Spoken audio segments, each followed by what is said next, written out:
स्वागत है आप सभी का tech study ITI YouTube channel पर।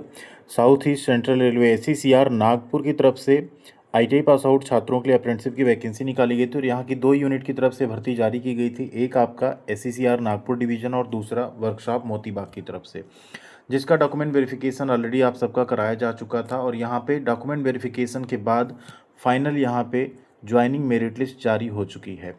तो आइए कंप्लीट डिटेल देखेंगे ज्वाइनिंग मेरिट लिस्ट के बारे में, कौन कौन से छात्र इसमें सेलेक्ट हुए हैं और सबसे इम्पॉर्टेंट आपको क्या क्या लेकर और कब जाना होगा ज्वाइनिंग के लिए, उसकी भी यहाँ पे बात करेंगे, कैसे उसके बारे में आपको इन्फॉर्मेशन मिल पाएगी। तो आप लोग प्लीज़ चैनल पे नए हैं, सब्सक्राइब अभी तक नहीं किया, सब्सक्राइब कर लीजिएगा, साथ में बेल आइकन को भी दबा लीजिएगा और वीडियो को प्लीज़ लाइक वाला बटन आप लोग ज़रूर दबाया करिए। और कमेंट सेक्शन में पहले नंबर पर आपको टेलीग्राम चैनल की लिंक मिल जाएगी, वहाँ पर अगर आप जुड़ जाते हैं तो कोई भी इन्फॉर्मेशन अपडेट या PDF आपसे मिस नहीं होगा। वहाँ पे हम सारी चीज़ें आपके साथ शेयर करते रहते हैं। तो जैसे आप इस लिस्ट पे क्लिक करेंगे, ये लिस्ट हम टेलीग्राम पे शेयर भी कर देंगे, वहाँ से आप लोग डायरेक्ट इसको डाउनलोड कर सकते हैं। और कोई आपका सवाल हो तो आप वहाँ भी पूछ सकते हैं, साथ में यहाँ कमेंट भी कर सकते हैं। 17 अक्टूबर की डेट में आप देखेंगे जारी की गई है। इसमें ऐसे सभी कैंडिडेट्स हैं जिन्होंने अपना DV करा लिया 2025-26 अप्रेंटिसशिप के लिए और उनका अब यहाँ पे ज्वाइनिंग में सिलेक्शन हुआ है। इसमें कुछ पॉइंट्स हैं जिन्हें आपको देख लेना बहुत ज़रूरी है। जैसे सबसे पहला है कि ये इम्पैनल जो है ये कॉम्पिटेंट अथॉरिटी अप्रूव कर चुका है, उसके अप्रूवल के आधार पर जारी हुआ है। दूसरा, empanelment is provisional subject to verification submission of valid caste certificate in central format. तो अगर आप DV कराते टाइम मान लीजिए गलती से आपने स्टेट का कास्ट सर्टिफिकेट दे दिया था, तो अभी आपको सेंट्रल गवर्नमेंट के फॉर्मेट में कैटेगरी सर्टिफिकेट अपना बनवा लेना, उसे आपको देना पड़ेगा। ठीक है, बाकी कोई एम्प्लॉयमेंट नहीं, ये अप्रेंटिसशिप है। 1 ईयर के बाद आपको अप्रेंटिसशिप सर्टिफिकेट दे के निकाल दिया जाएगा। आपको ग्रुप D में जो वेटेज मिलता है तीनों चारों, वो आपको यहाँ पे मिलेगा। ठीक है, next, the community wise available standby candidate in the aforesaid trades have been kept to meet the shortfall arising due to non-reporting of the selected candidate। एक चीज़ यहाँ लिखा गया, देखिए, जो स्टैंड बाई कैंडिडेट थे उनको भी बुलाया गया था वहाँ DV के लिए, तो उन्हें यहाँ पे क्या किया गया है कि अगर यहाँ पे जो रिपोर्ट नहीं किए कैंडिडेट्स, उनकी यहाँ पे उनको सेलेक्ट भी किया गया है। The empanel candidate should bring medical fitness certificate. आपको मेडिकल फिटनेस सर्टिफिकेट लेके जाना है सेंट्रल गवर्नमेंट या स्टेट गवर्नमेंट के हॉस्पिटल का ज्वाइनिंग के टाइम पे। 2 बार लेंगे क्या, DV में भी लिया गया रहा होगा आई थिंक आप सबसे।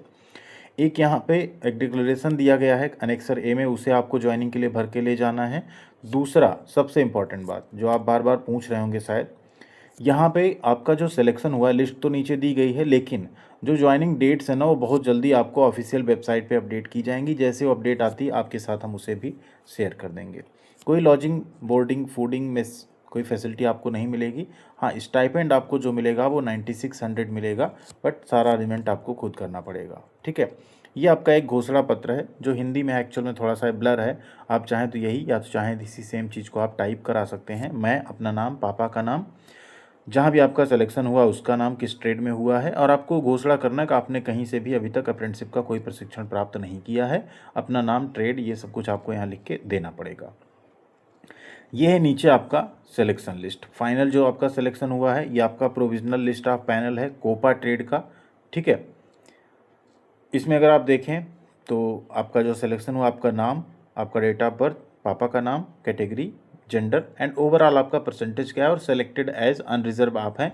जैसे यहाँ OBC छात्र देखिए अनरिजर्व में सेलेक्ट है। अनरिजर्व मतलब क्या होता है, अगर आपका परसेंटेज क्राइटेरिया मीट कर रहा है, आपका एज लिमिट मीट कर रही, तो आप लोग जो अनरिजर्व कैटेगरी होती है, जिसे जनरल बोला जाता है, उसमें फाइट कर सकते हैं आप, चाहे जिस रिजर्व कैटेगरी से हों। ठीक है, तो यहाँ मैक्सिमम आप देखेंगे ऊपर सभी अनरिजर्व कैटेगरी में सेलेक्ट हुए, जबकि वो OBC SC छात्र हैं। नीचे आप आएंगे, काफ़ी नीचे आपको देखने को मिलेगा कोई अनरिजर्व में सेलेक्ट ही नहीं हुआ है। ठीक है, यानी अनरिजर्व कैटेगरी का कोई छात्र यहाँ पर सेलेक्ट ही नहीं हुआ। सारी जो रिजर्व कैंडिडेट थे उनका परसेंटेज ज़्यादा था, इसलिए वो रिजर्व कैटेगरी में होते हुए भी अनरिजर्व में फाइट कर गए हैं यहाँ पे। ठीक है, तो टोटल 102 कैंडिडेट हैं कोपा ट्रेड में, जिनका आप सिलेक्शन यहाँ पे देख सकते हैं, और कट ऑफ भी यहाँ पे दी गई है। इससे कम अगर आपका परसेंटेज है तो आप सेकेंड लिस्ट का वेट कर सकते हैं, उसमें आपका नाम आ सकता है। स्टैंड बाई पैनल भी यहाँ पे रखा गया है। मान लीजिए ये लोग यहाँ ज्वाइन नहीं करते हैं, जैसा ऊपर लिखा हुआ था ना, जैसे मेरिट लिस्ट जब DV की हुई थी उसमें स्टैंड बाई कैंडिडेट थे, वैसे यहाँ पे भी अगर सेलेक्टेड कैंडिडेट रिपोर्ट नहीं करते हैं तो उस केस में जो स्टैंड बाई कैंडिडेट हैं उनको यहाँ पे बुलाया जा सकता है। ठीक है, यानी जिनका यहाँ स्टैंड बाई में नाम है, आप लोग भी तैयार रहिएगा, आपका भी ज्वाइनिंग का कॉल यहाँ पे आ सकता है। 102 छात्र यहाँ पे सिलेक्टेड हैं और स्टैंड बाई में अगर आप देखें यहाँ पे तो इसमें अप्रॉक्स कितने कैंडिडेट्स हैं, लगभग यहाँ पे 29, ठीक है, 29 कैंडिडेट्स को यहाँ पे स्टैंड बाई में रखा गया। फिर आपका एक कारपेंटर ट्रेड का आप देख सकते हैं यहाँ पे 15 कैंडिडेट सिलेक्ट हुए हैं टोटल यहाँ पे। इसमें भी आप देखेंगे जनरल कैटेगरी 2 हैं, बाकी सभी यहाँ पे अनरिजर्व में ही सिलेक्ट हो गए हैं। और स्टैंड बाई में यहाँ पे ये भी सिर्फ ड्राइवर का मैकेनिक का है, इसमें एक ही छात्र यहाँ सेलेक्ट हैं। इसी तरीके से टोटल ये 40 पेज की मेरिट लिस्ट है। इलेक्ट्रीशियन में अगर आप देखें तो इलेक्ट्रीशियन में भी आपको मिल जाएंगे कितने कैंडिडेट्स टोटल जो सिलेक्टेड हैं। अप्रॉक्स आपको यहाँ इलेक्ट्रीशियन की भर्ती थोड़ा ज़्यादा थी, तो इसमें कम से कम आपको जो कैंडिडेट्स मिल रहे हैं 200 प्लस हैं, ठीक है। कितने हैं, 233 कैंडिडेट्स हैं, ठीक, 34-35 और भी हैं, फिर 235 हैं। स्टैंड बाई में भी अगर आप देखें यहाँ पे तो 16 कैंडिडेट्स को रखा गया, ठीक है। इसी तरीके से आप लोग अपना यहाँ देख सकते हैं टोटल ये 40 पेज की मेरिट लिस्ट है, जिसमें आपको अलग अलग ट्रेड के छात्र एंड साथ में स्टैंड बाई पैनल देखने को मिलेगा। अब एक चीज़ यहाँ पे ध्यान रखिए, अभी जो ज्वाइनिंग का अपडेट आएगा उसमें क्या होगा कि जो कैंडिडेट्स एक्चुअल में सिलेक्टेड हैं उनकी तो ज्वाइनिंग डेट आ जाएगी कि इतने से इतने सीरियल नंबर या ये ट्रेड इस डेट पे ज्वाइन करेंगे, ये ट्रेड इस डेट पे ज्वाइन करेंगे, मतलब रिपोर्ट करेंगे वहाँ पे। तो आपको सारे डॉक्यूमेंट्स अपने original, photocopy, medical fitness certificate, Aadhaar card, apprenticeship की प्रोफाइल पे कंप्लीट रजिस्ट्रेशन, उसका बेनिफिशियरी आईडी आपका बना होना चाहिए, ठीक है, केवाईसी आपकी रहनी चाहिए एंड आपका बैंक अकाउंट वगैरह सब उससे लिंक रहना चाहिए, क्योंकि वहाँ पे आपका कॉन्ट्रैक्ट साइन होगा। अगर ये सब चीज़ें नहीं रहेंगी तो आपका कॉन्ट्रैक्ट साइन नहीं हो पाएगा। जो स्टैंड बाई कैंडिडेट होंगे वो भी वेट करेंगे, अगर यहाँ पे कुछ सीटें खाली बचती हैं तो अगेन यहाँ पे ज्वाइनिंग लिस्ट सेकेंड, थर्ड इस तरह से जारी की जाएगी और जो स्टैंड बाई कैंडिडेट हैं उनको वहाँ पे बुलाया जा सकता है अगर सीटें बचती हैं उस केस में। तो यहाँ पे आप लोग अलर्ट रहिएगा। ऑफिशियल वेबसाइट पे जैसी अपडेट कोई आएगा हम टेलीग्राम पे एंड यूट्यूब पे दोनों पे आपको शेयर भी कर देंगे, जिससे आप लोग से यहाँ पे कोई इन्फॉर्मेशन छूटे ना, ठीक है। अब ये अप्रेंटिसशिप अगर आप ज्वाइन कर लेते हैं तो 1 ईयर की आपकी अप्रेंटिसशिप होगी। 1 ईयर के बाद आपका कोई एग्ज़ाम नहीं होगा, आपको डायरेक्ट यहाँ पे प्रैक्टिकल के बेस पे आपको नंबर्स यहाँ पे दे दिए जाएंगे और वो आपका फाइनल मार्कशीट होगी। इसके बाद आपको क्या क्या वेटेज मिलेगा, तो 20% का आपको ग्रुप डी में वेटेज मिलेगा।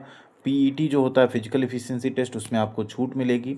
और जो आप अप्रेंटिसशिप में नंबर स्कोर करेंगे उसके 1/3 का वेटेज और 2/3 का सीबीटी एग्जाम का वेटेज मिला के आपका रिजल्ट बनाया जाएगा, जिसके बेसिस पे आपका रेलवे में आसानी से सिलेक्शन हो सकता है।